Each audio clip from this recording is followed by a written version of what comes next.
jefe, cuando va a empezar el culto, yo me doy así un paseo por las sillas y a los que le veo comiendo chicle le pongo así la mano y digo, póngame el chicle ahí.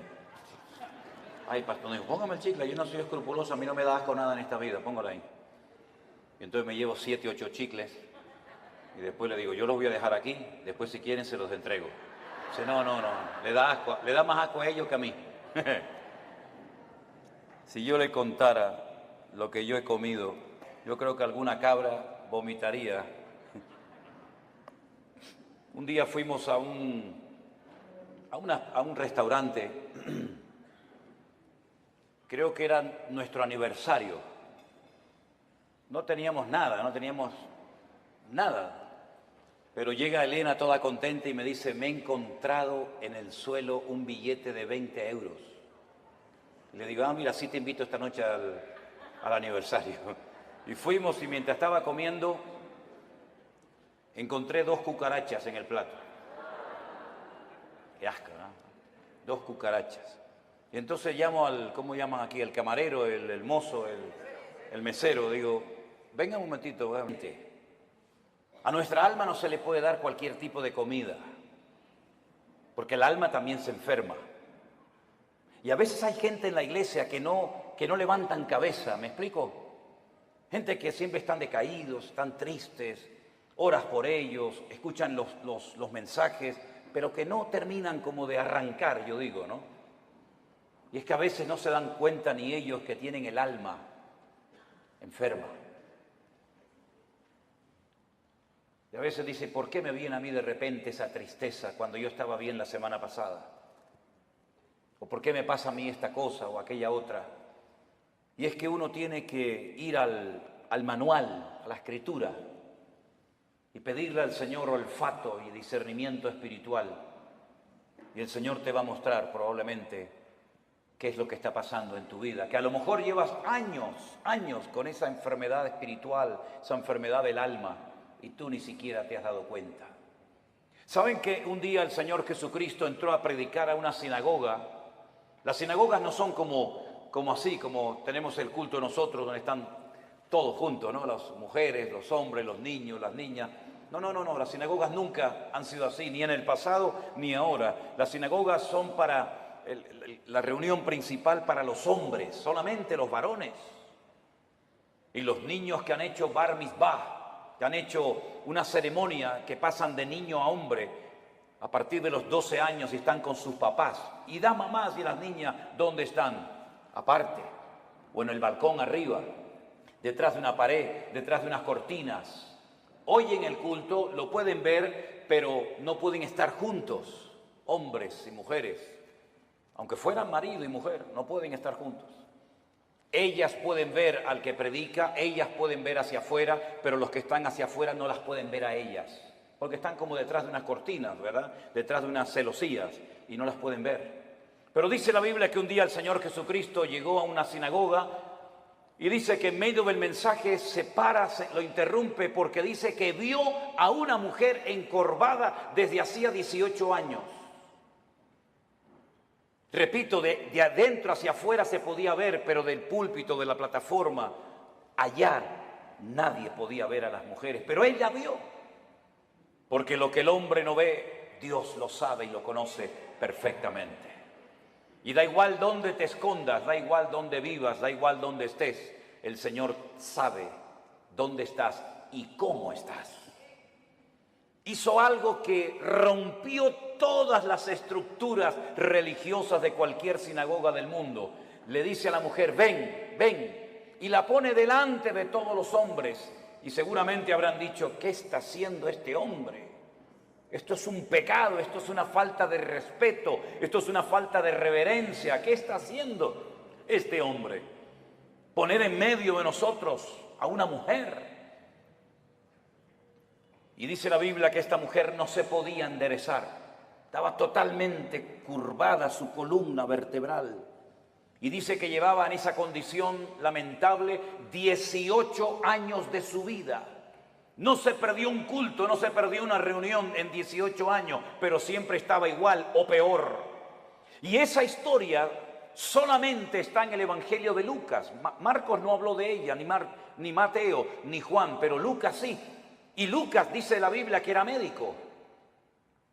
Y Lucas la observó, a Lucas le contaron los síntomas que tenía y él llegó a la conclusión de que de ninguna manera esta mujer nunca se iba a enderezar. Ahora, el problema aparentemente era un problema físico, pero sin embargo la Escritura dice que tenía espíritu de enfermedad y por eso no se podía enderezar. Fíjese la preposición, las preposiciones son muy importantes, hermano, muy importantes. Como cuando el Señor le dijo a Moisés, desde hasta será tu territorio, pero no te salgas de ahí porque no te voy a dar nada, pero desde aquí hasta allí todo será tuyo. Las preposiciones en la Biblia son tremendamente importantes. Y por eso dice la Biblia que de ninguna manera se podía enderezar, porque era una persona que estaba que tenía espíritu de, no dice un espíritu, sino espíritu de. ¿Y cuál es la diferencia entre tener un espíritu o tener espíritu de enfermedad? Bueno, tener un espíritu significa tener un demonio, ¿sí o no? Tener un espíritu significa tener una presencia demoníaca en tu cuerpo, y entonces cuando una persona tiene eso, las evidencias son muy distintas, amigo. No es lo mismo tratar con un esquizofrénico, no es lo mismo tratar con una persona, digamos, poseída, que con una persona, por ejemplo, que le dan ataques epilépticos, aunque a veces a endemoniados le pasan esas cosas, pero la sintomatología, la patología de la persona es completamente diferente. Y es una lástima cuando a un endemoniado se lo trata como a un loco, o a un loco se lo trata como un endemoniado, que es muchas veces lo que pasa en las congregaciones. No, él está endemoniado. No, no está endemoniado. Tiene un problema psicológico, problema mental. Por eso hay que orar mucho y pedir sabiduría y discernimiento al Señor para saber ayudar a cada persona según su verdadera necesidad y no lo que a mí me parece que tiene. Porque le puede hacer muchísimo daño a una persona, ¿verdad? Ella tenía espíritu de enfermedad, una tendencia a la enfermedad, una tendencia a ese tipo de problemas que se manifestaban evidentemente de una forma física. Es como personas que tienen tendencia al desánimo, tendencia a la depresión, una tendencia, ¿verdad?, a la crítica, una tendencia al desánimo. Cada uno de nosotros tenemos áreas de debilidad dentro de nosotros, ¿sí o no? Claro que sí, unos más y unos menos, unas más evidentes que otras, pero todos tenemos tendencia, ¿verdad? Hay gente que tiene tendencia a hablar más de la cuenta, ¿sí o no? Bueno, aquí no en Guatemala porque ustedes están en un nivel espiritual diferente al nuestro, ¿no? Pero hay gente que tiene una tendencia a... Me dijo una hermana, dice, hermano, ¿usted cree que yo tengo don de lenguas? Y la miré así de arriba abajo y le digo, no sé si lo suyo es don de lengua, pero tiene una lengua que parece un don, hermana. ¿Sabe? Así que esta mujer tenía espíritu de enfermedad. Jesús, cuando oró por ella, no se manifestó como el endemoniado gadareno, revolcándose, pateando, con espumarajos, con actos de violencia, sino que ella no se movió, no le pasó nada, no hizo nada dramático, no hizo un show, no hizo un espectáculo, sino que el Señor dice que puso las manos sobre ella, cosa que nunca hizo con ningún endemoniado, y le dijo, mujer, eres libre de tu enfermedad. Y entonces dice que ella inmediatamente se endereza. Y claro, el principal de la sinagoga, ante semejante milagro, tenía que haber dicho, gloria a Dios, qué bendición que a esta hermana, que la hemos tenido 18 años en la congregación, por fin puede enderezar su vida y hacer una vida normal. ¿No hubiera sido lo más lógico esa reacción? Pues no fue esa la reacción. No le gustó nada, no le gustó nada lo que estaba sucediendo allí. Y entonces se levanta y dice, 6 días hay en que se debe trabajar. En estos vengan, pero no en día de reposo. Vamos a ver, para entender esta palabra, hay que saber que durante la semana la sinagoga está cerrada prácticamente. El culto principal, para que me entiendan, es en el 7º día, en el día de Shabbat, el único día de la semana que según la Biblia tiene un nombre.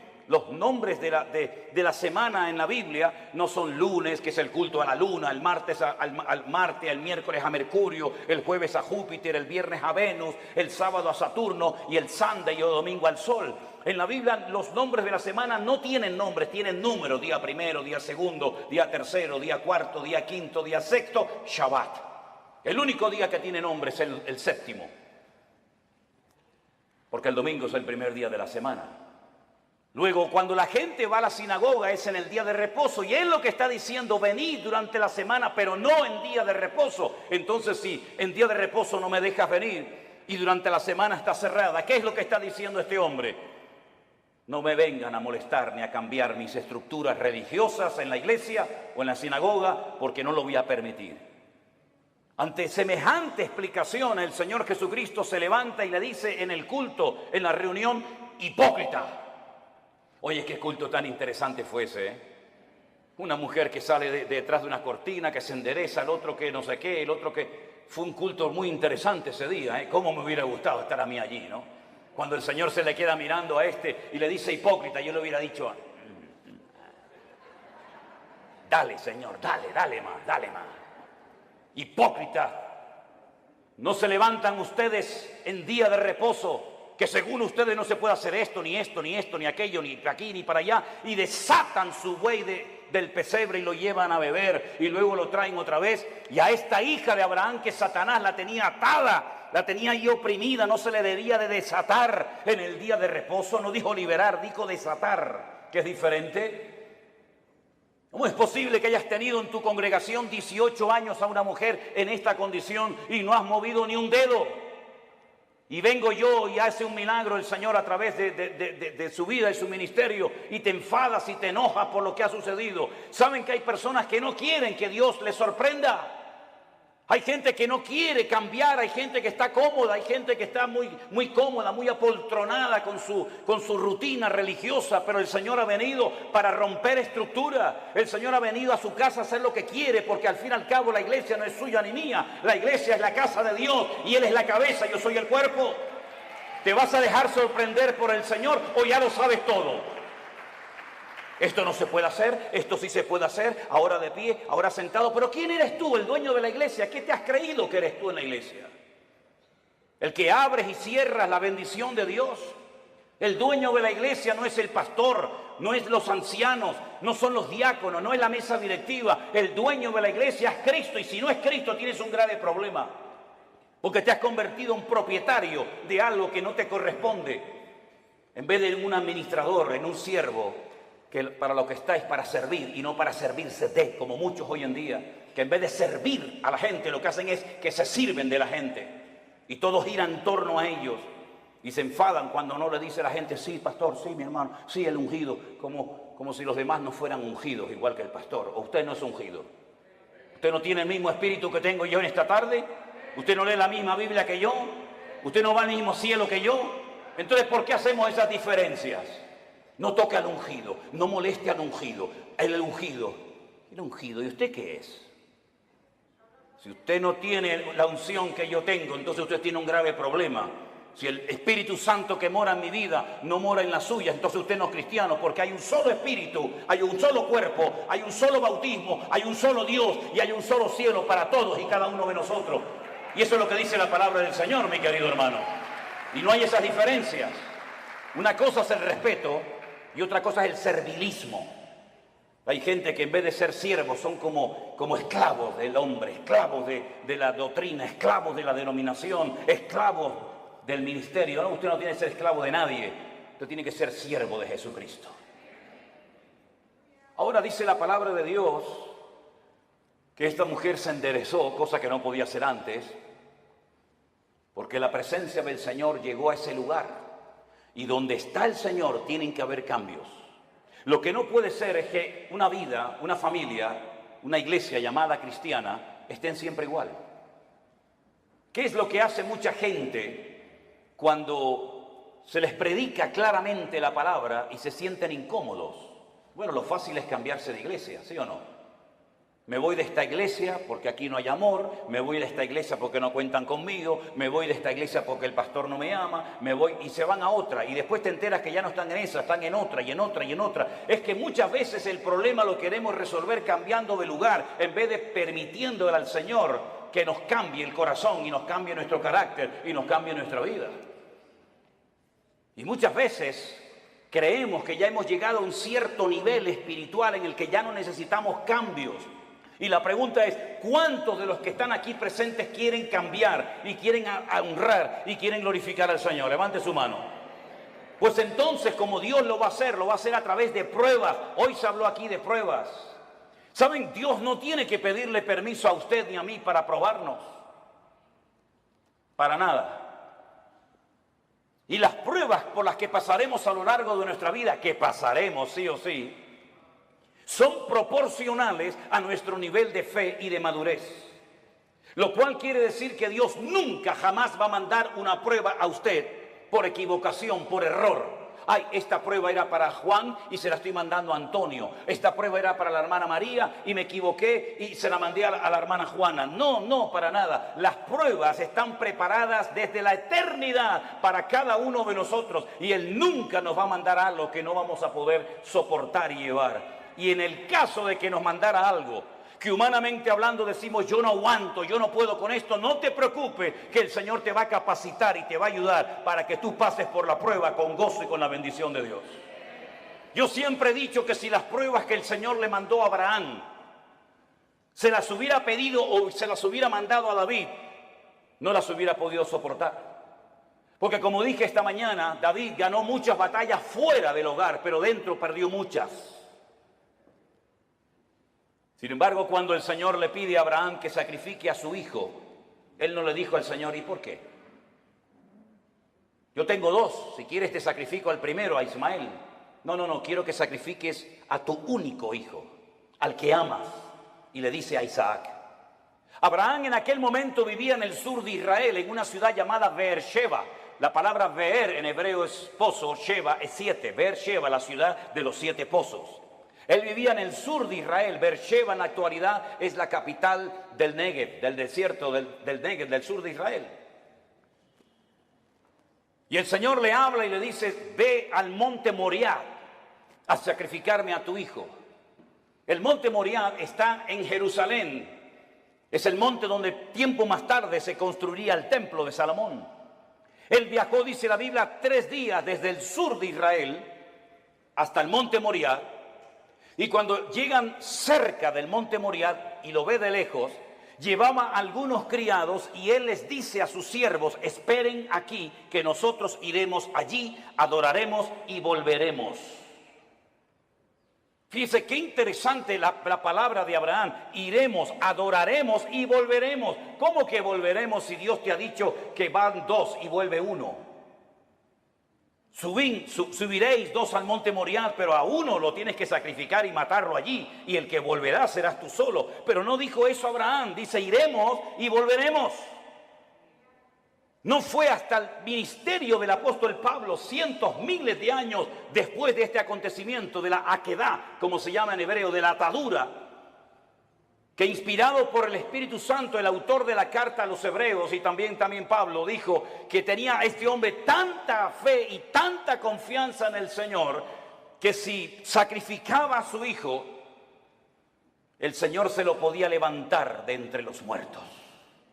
Nunca jamás en la historia Dios había resucitado a un muerto. Nunca había habido un precedente de un muerto que resucitara. Pero Abraham sabía, porque conocía a Dios.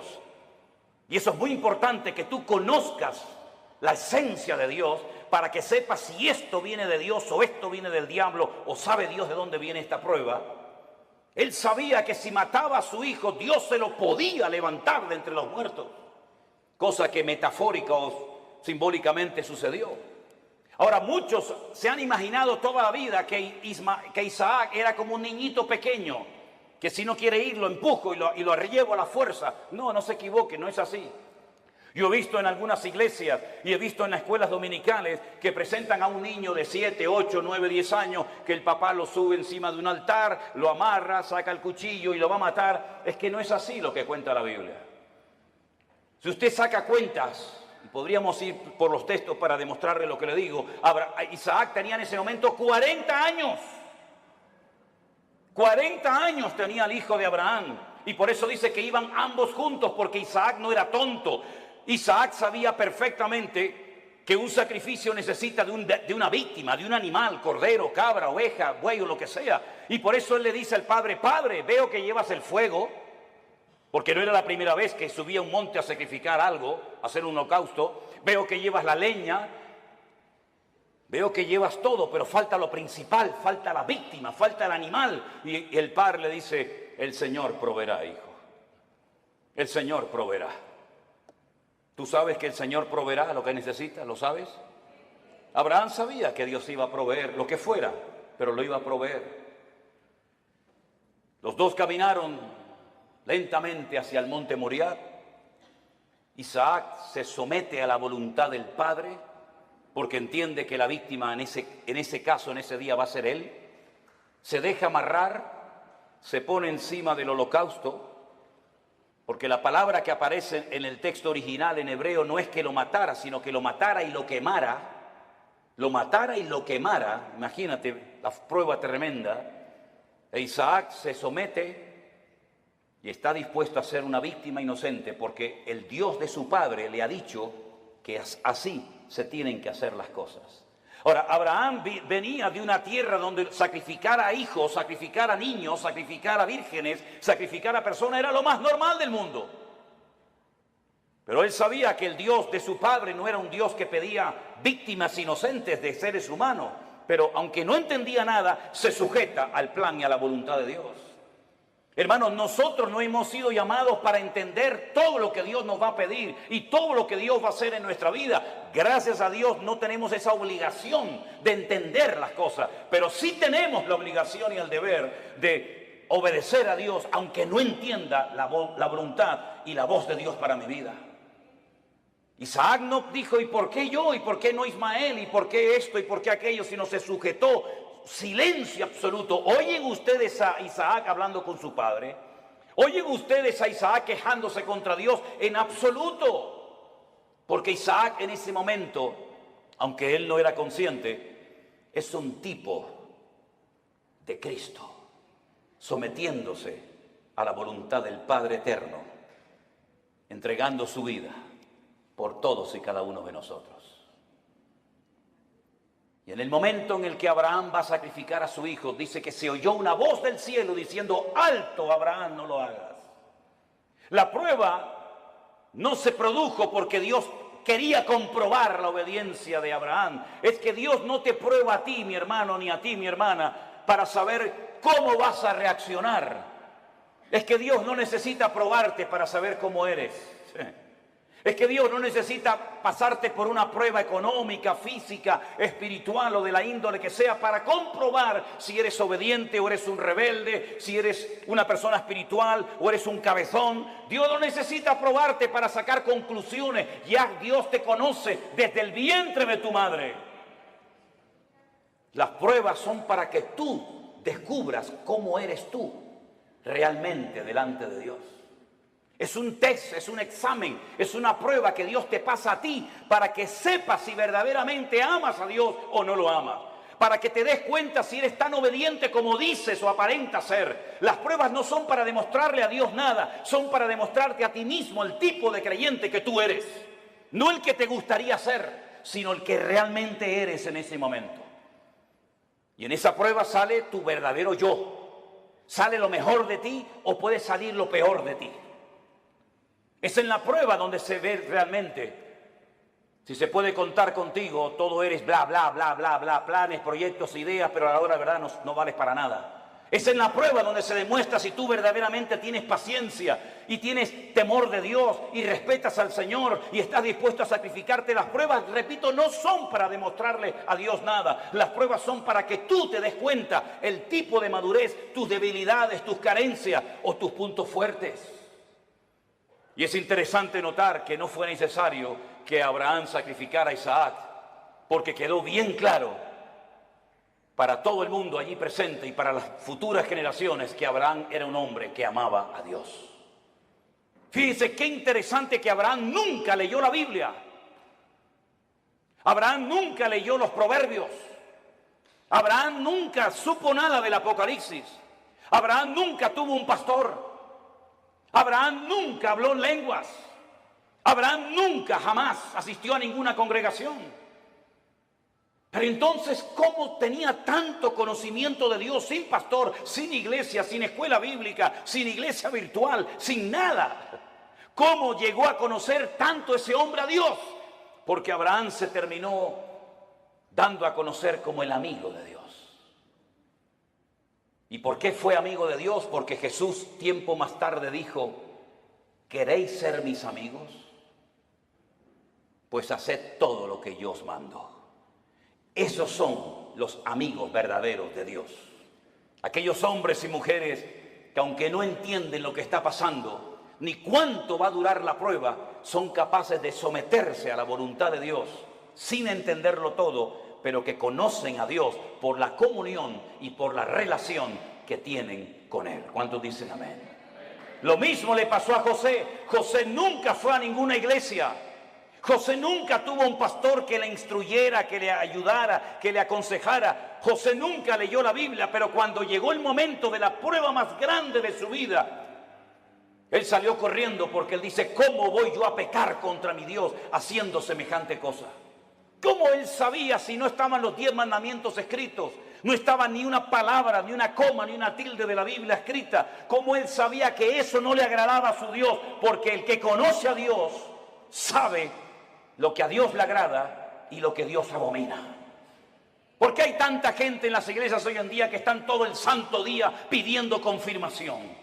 ¿Me puede el Señor confirmar si estoy llamado o no? ¿Me puede el Señor confirmar si tengo que ir allí o no? ¿Qué confirmación necesitas tú, mi hijo? Lea la Biblia, métase en la comunión con el Señor y no va a necesitar que nadie le ponga la mano encima para que le diga lo que usted tiene que hacer.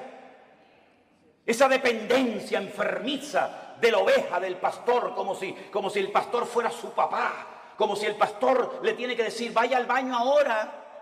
No, ahora no vaya al baño, vaya para allá. No, eso no es así. Hay que ya crecer, hay que madurar, hay que aprender a ser autodidactas, porque llegará el momento que no existirá iglesia virtual, que no nos dejarán predicar en YouTube, que no nos dejarán predicar en Facebook. Llegará un momento que nos arrancarán las Biblias, llegará un momento que nos perseguirán, y en ese momento todo lo que han aprendido, si es que han aprendido algo, es lo que te va a mantener firme contra los ataques que vendrán en el futuro, mi querido hermano. No dependa de mí, por el amor de Dios, no dependa de la iglesia, dependa del Dios Todopoderoso, aleluya.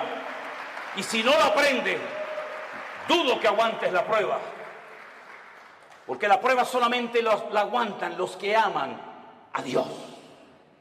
Yo he descubierto eso, hermanos. Las pruebas no las sacan con buena nota, con buena calificación los que han aprendido a cantar muy bien. Las pruebas no las aprueban aquellos que saben, digamos, predicar muy lindo. No, las pruebas las aprueban con muy buena nota los que en el fondo aman a Dios con toda su alma y con todo su corazón. Porque cuando una persona ama, hace cualquier locura. Cuando una persona ama, está dispuesta a poner a un hijo sobre un altar y degollarlo como si fuera una bestia.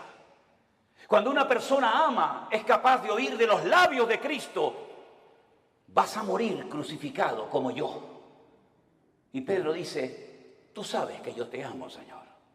Cuando una persona ama, está dispuesta a estar solo en una cárcel, sabiendo que no estoy solo, sino que Él está conmigo, y puedo terminar mi carrera y guardar la fe. Y cuando uno ama a Dios de todo corazón, puede escribir una carta diciendo: en mi primera defensa ninguno estuvo a mi lado, todos me desampararon. Pero no lo habla desde la amargura, no lo habla desde el rencor o el resentimiento, sino que dice: no se preocupen, hermano, Demas me abandonó, Alejandro me causó muchos males, el otro se fue por aquí, el otro se fue por allá, me sacaron de la celda, me llevaron al juicio, nadie estuvo a mi lado, pero el Señor estuvo a mi lado y me dio fuerzas, aleluya, y me guardó de la boca del león. En el peor momento de su vida, cuando todos, Timoteo, Tito, Priscila, Aquila, Silas, el otro y el otro, tenían que estar con Pablo, ni uno apareció. pero el Señor estuvo a mi lado y me libró de la boca del león y me seguirá librando. A Él la gloria y la honra y el imperio por los siglos de los siglos, dice Pablo. A ese nivel tenemos que llegar, a ese nivel de fe, a ese nivel de madurez, a ese nivel de esfuerzo y sacrificio, es al que tenemos que llegar todos y cada uno de nosotros. Porque todos vamos a ser probados en mayor o en menor medida.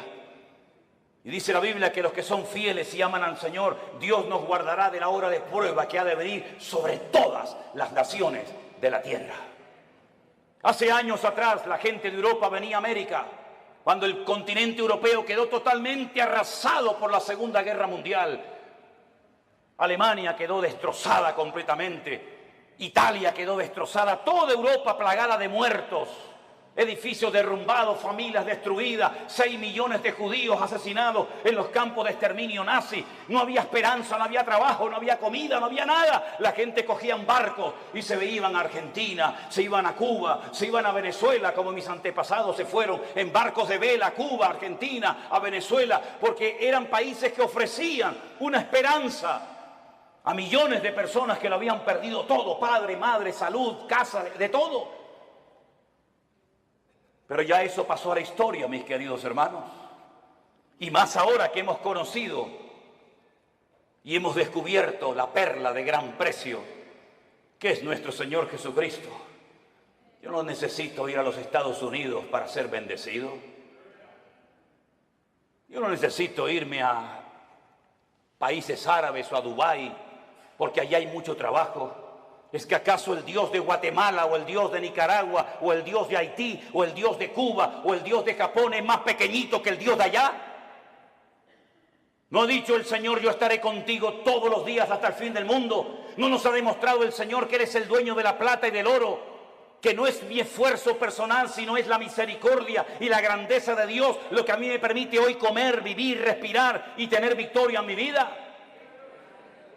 Permítame decirles que este muchacho que estuvo a punto de ser sacrificado, imitando o intentando imitar el ejemplo de su padre, cuando hubo miseria y los animales no tenían pasto para comer y faltaba el agua en los pozos, él sintió en su corazón hacer lo mismo que hizo su padre, que ir a Egipto. Oye, cada vez que había hambre y miseria en Canaán, siempre había de todo en Egipto. Nunca faltaba el agua, nunca faltaba el pasto, siempre en Egipto había de todo. Y el Señor le dice a Isaac, no vayas a Egipto. Pero Señor, mi padre fue a Egipto. Claro que tu padre fue a Egipto. Y a Egipto se le metió en su casa. ¿O no te acuerdas de tu hermanito Ismael, de quién nació? Y no te acuerdas de doña Agar, no te acuerdas que se fue de Egipto, pero Egipto se le metió en la casa. Tú no tienes que ir a Egipto para nada, tú te quedas aquí. Pero Señor, yo vivo en Beersheba, yo vivo en un desierto, no hay agua, no hay nada. Y el Señor le dice, siembra. ¿Pero dónde? Siembra ahí en la arena, siembra en la arena. Y después, como riego la semilla, escarba, busca, y empezó a escarbar, ¡pum!, le salió agua. Y vinieron los enemigos y dijeron, hay que taparle el pozo. Y le taparon el pozo. ¿Y ahora qué hago? ¿Me voy a Egipto? No, vete más allá. Siembra más allá y busca agua. Y encontraba agua en todos los lados. El agua estaba debajo, solamente había que buscarla. Y dice que ese año sembró y cosechó a 100 por 1 en el desierto sin agua. Y al final vinieron los enemigos, los que le echaban tierra y piedras a sus pozos, a hacer un pacto con él, a pedirle perdón y a decir, se nota que Dios está contigo. Eso es lo que el mundo necesita ver en nosotros los cristianos. Que nuestra dependencia no está del dólar, nuestra dependencia no está de los países del norte. Nosotros dependemos del Rey de Reyes y Señor de los Señores. Y el Señor está contigo como poderoso gigante. ¡Alabado sea Dios! ¡Aleluya! ¿No dice el Señor que yo soy el Dios de la plata y del oro? Qué fácil es decirlo, ¿no? ¿Sí? Nosotros hemos vivido por fe 40 años de nuestra vida y hemos enseñado a nuestras hijas a vivir por fe. Y hemos vivido desde el minuto 1 que nos casamos y desde el minuto 1 que salí de la escuela bíblica he vivido por fe. No he dependido de nada ni de nadie, sino solamente del Señor. Ha habido momentos de abundancia, ha habido momentos de escasez, pero el Señor nunca nos ha fallado, jamás. Jamás. Hemos dormido en grandes hoteles, hemos dormido en carreteras, hemos dormido en selvas, hemos dormido en gasolineras, hemos dormido en la calle, hemos dormido en casas abandonadas, hemos dormido en montones de lugares, pero no da igual, porque lo importante no es lo que uno tiene, lo importante es lo que uno es en Cristo Jesús. Y ese nivel de fe es la que necesitamos hoy en día los cristianos del siglo XXI.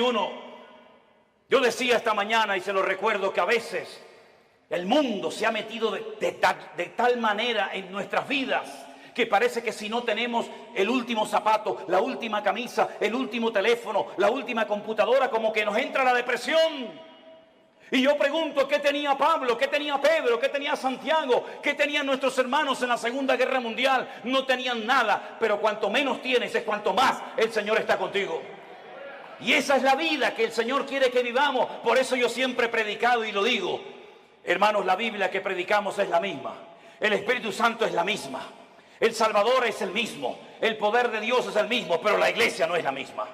No, la iglesia no es la misma. He conocido cristianos en Estados Unidos, mejor dicho, pastores, que me dicen, ¿saben lo primero que me pregunta una persona cuando viene a nuestra iglesia pensando en la posibilidad de hacerse miembro de la iglesia? Digo, no, dice, ¿tienen buenos aparcamientos, buenos estacionamientos para los carros aquí?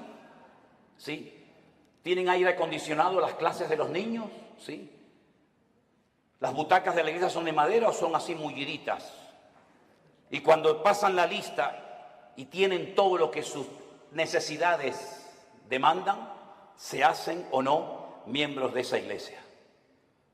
Yo te mandaría un tiempo a África, a Corea del Norte, a Irán, a Pakistán, y a lugares donde los hermanos a escondidas de noche tienen que ir con un pico y una pala a romper bloques de hielo así de gordo y bautizarse en lagos helados para que no los maten las personas que están a su alrededor. Te mandaría a lugares donde solamente hay una Biblia para toda la iglesia y los hermanos se la pasan de unos a otros durante varios días y la copian a mano. Y yo tengo Corintios, yo tengo Efesios, yo tengo Gálatas, yo tengo Romanos, yo tengo los Proverbios, porque hay una sola Biblia para toda la iglesia.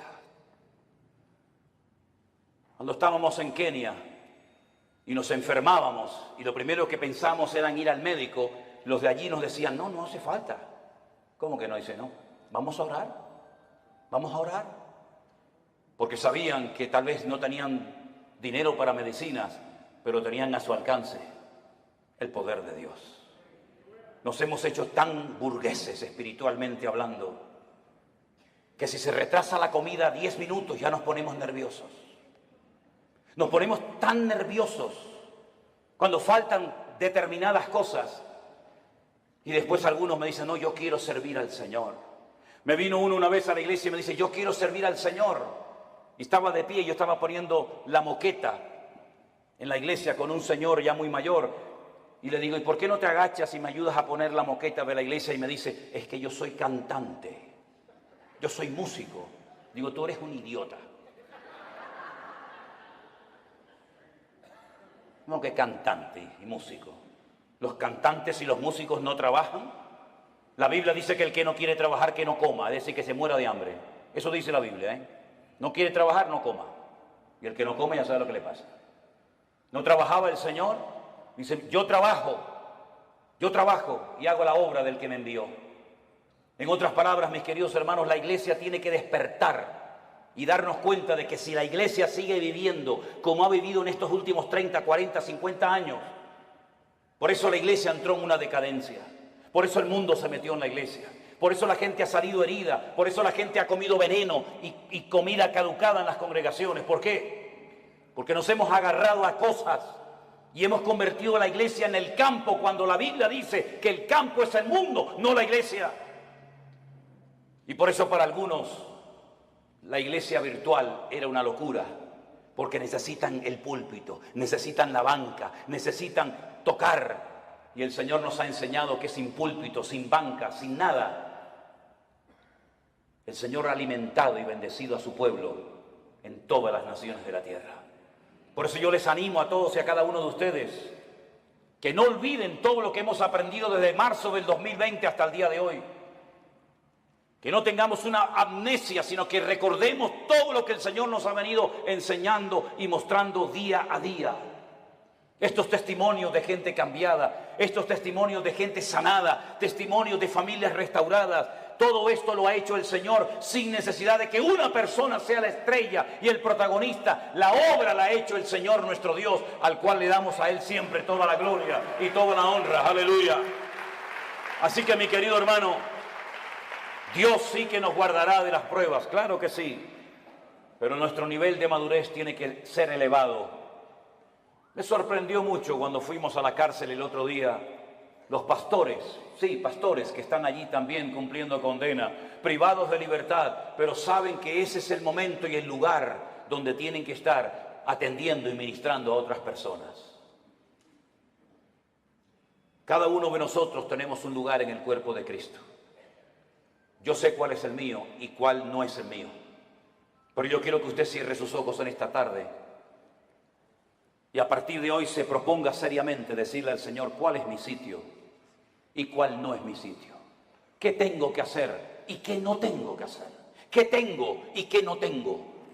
Pedro le dijo a aquel paralítico, no tengo. No esperes de mí plata y oro porque no tengo, pero lo que tengo te lo voy a dar. La Biblia dice que antes de que una persona sea usada, primeramente tiene que ser probada. Nadie puede ser usado en el reino si no es probado primeramente. Y el Señor sabe cómo probarnos y cuánto tiempo probarnos. Dígale al Señor, enséñame a gozarme en las pruebas. Descubre mi corazón para que realmente me dé cuenta si verdaderamente yo te amo o no te amo tanto. Hemos visto que el Señor nos ha bendecido, nos ha prosperado, nos ha usado.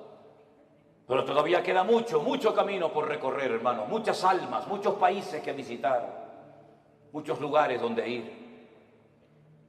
Y si somos fieles y obedientes al llamado de Dios, Dios seguirá guiando nuestros pasos y fortaleciendo nuestras vidas. Señor, te damos gracias en esta tarde por este día de victoria, de bendición que hemos pasado juntos, Señor.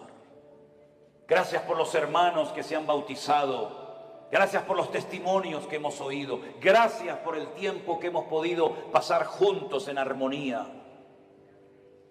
Pero sabemos que estos solamente son unos pocos días, que la vida realmente está allá afuera esperándonos. Yo te ruego, Señor, Dios del cielo y de la tierra, que traigas madurez a nuestros corazones y a nuestras vidas. Que estemos dispuestos a ser probados y a gozarnos en las pruebas. Bendito sea tu nombre, Señor. Busque a alguien en este momento y ore con él junto, por favor. Busque a alguien, sea esposo, sea su marido, sus hijos, un hermano que no conoce de nada, da igual. En estas reuniones, en estos encuentros que hacemos, se produce algo muy bonito. Y es ver hermanos de la misma ciudad que no se conocían, que aquí en estas reuniones se conocen. Hermanos que no se conocían de nada antes, ahora se hacen amigos y se dan abrazos. En estos lugares le hemos demostrado al mundo que somos capaces de juntarnos con hermanos pentecostales, con hermanos bautistas, con hermanos metodistas, con hermanos de cualquier denominación. Y somos capaces de juntarnos juntos y alabar a Dios y honrar a Dios sin levantar en alto una bandera, sin levantar en alto el nombre de un hombre o de una denominación. Dios está rompiendo barreras, hermanos queridos. Pastores de diferentes iglesias vienen a nuestros encuentros, vienen a nuestras reuniones y juntos alabamos al Señor. Y eso es algo milagroso que nunca se había dado, o por lo menos hace mucho tiempo. Aquí nos juntamos hermanos de diferentes nacionalidades, ricos, pobres, blancos, negros, hermanos que tienen una tendencia denominacional, hermanos que tienen otra creencia denominacional, hermanos que levantan las manos, hermanos que no levantan las manos, hermanos que hablan en lenguas, hermanos que no hablan en lengua. Eso es lo de menos. Lo que nos une no es eso, lo que nos une es el amor de Dios. Y lo que queremos es impactar al mundo con el amor de Dios en nuestros corazones. Aleluya. Recibe la